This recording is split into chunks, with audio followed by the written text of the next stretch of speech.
I dropped a few videos, but I don't know, man. They get taken down. I don't I don't know what YouTube doing.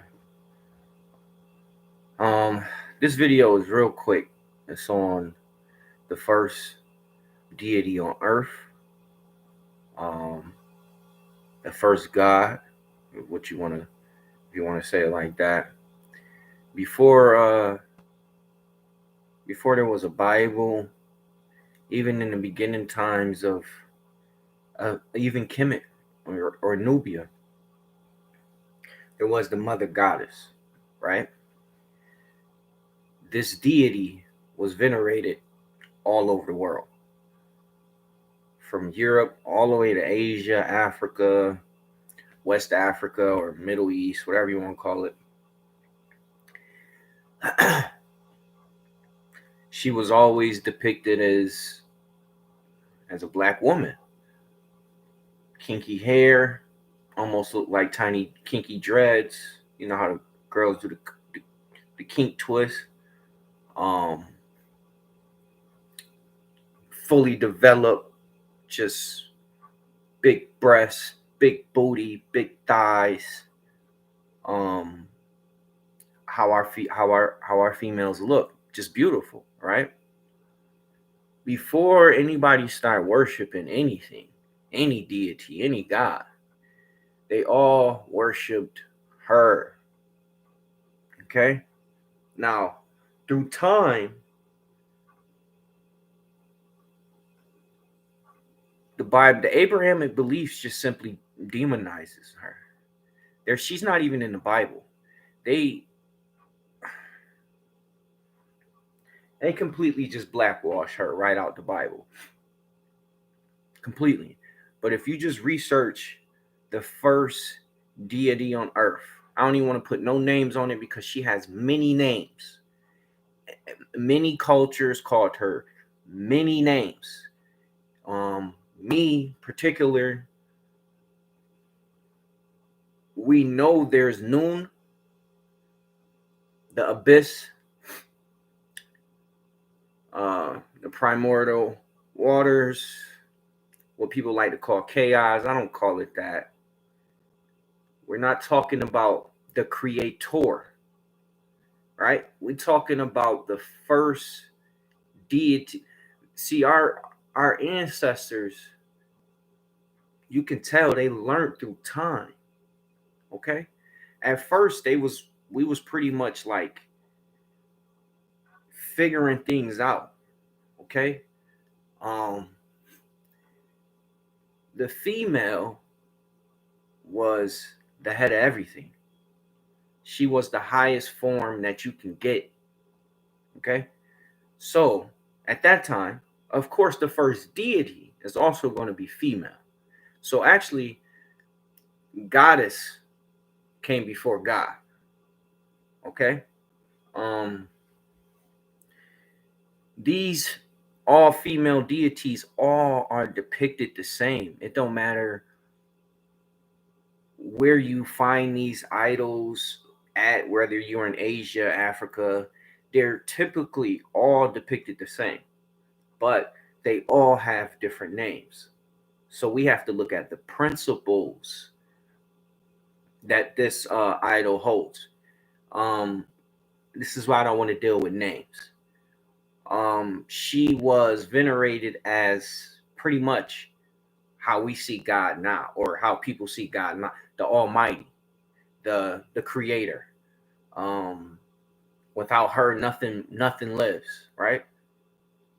Through time, it became more male dominant. Whenever males figured out, hey, it takes two, don't it? They probably start becoming more aggressive, and then because you can even see it in Kemet where they slowly went away from uh having the female as the top deity to where you start seeing Ptah, Ra, um, um, so on and so forth. Even though all the netters had a duality, meaning they had a counterpart, the first goddess was considered more, if anything, both. But she was how can I put this?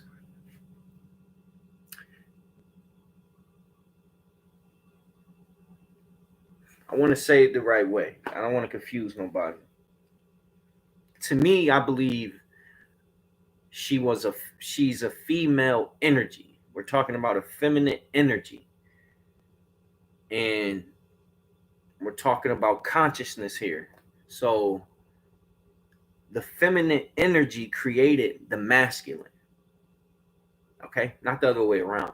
The feminine energy created the masculine energy, and with that, you get the male. Um, if she was the first deity on earth, as above, so below, this is the creator, right? Um, it's a lot to explain, but what I really want people to do is just do their own research. I don't want to give people the answers because then people say, "Oh, you gave me Nubian knowledge or Kemetic folklore or whatever." I don't want people to say that. I want you to do your own research so you can see the same things I'm seeing.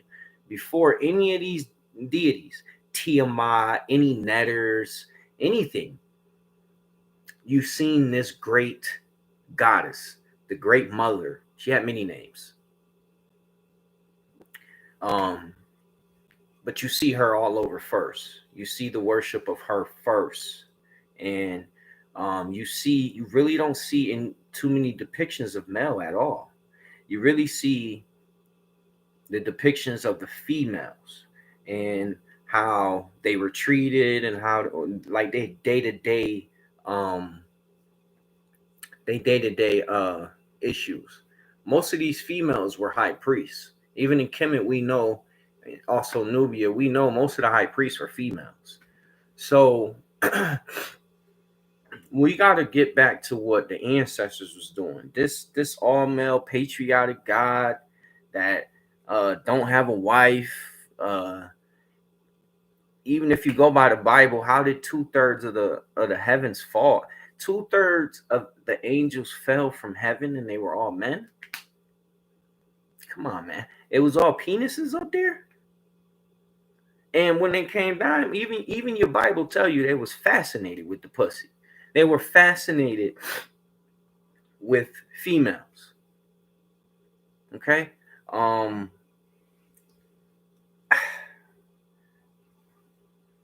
I don't I can't pinpoint. I know what the history says and how Kemet fell and so forth and so on. I understand that. But what I really can't fathom is how that white man was smart enough to see our spiritual system and how it worked and then counter it with the opposite. All male patriotic. All the Abraham religions are male dominant.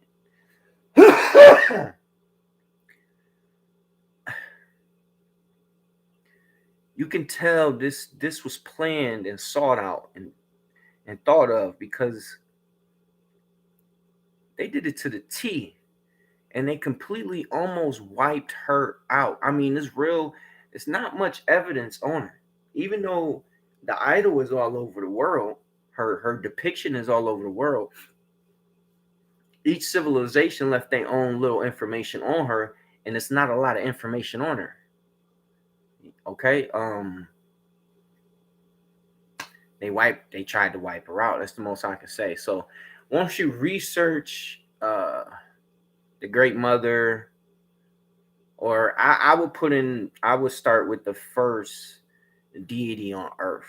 That's usually the fastest way because if you do celestial cow or anything else, it was so many because back then that's all we was venerating was the female. So it's a lot of females that pop up like Hathor or Isis or Tiamat or Al Lot,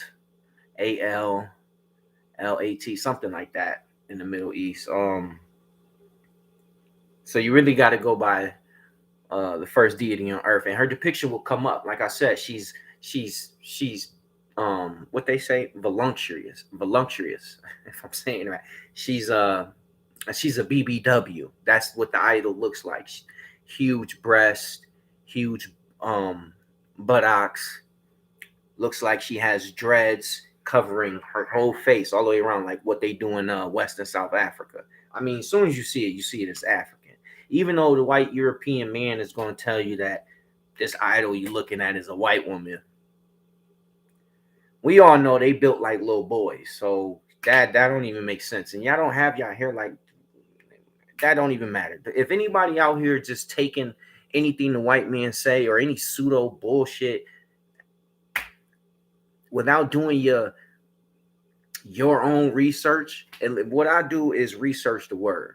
That's a great start. Always, I'm not a linguistic, but if you research the word, usually it gets you back to the origins, and you can at least start from there, right?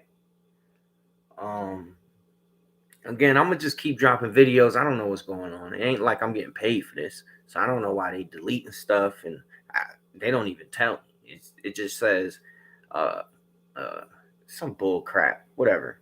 But like, subscribe. Appreciate y'all time. Join us on Facebook at Fake Hebrew Doctrine Exposed, Jabber Hebrew Slayer on TikTok, Facebook, YouTube. I'm just here to make you research. That's it. Nothing more. I'm gonna drop one more video because I'm about to see I'm about to see what YouTube doing. So I'm gonna drop another video right after this because I did a video on South America and they took it down. So let's see what I'm gonna do that again. But I appreciate your time. Please comment because it'd be a lot of Hebrews that just be talking a whole lot of Noah and biblical nonsense. If y'all want facts or you want biblical myths that we all know is some facts based in myths, but the issue with the Hebrews is they don't dig. They take the Bible as face value. Okay, like a great example of this. Well, for me, can't speak for everybody else. A great example for this was Malcolm in the Bible. And we all know the Canaanites had many sets. It was many tribes. So yeah, you got to put two and two together.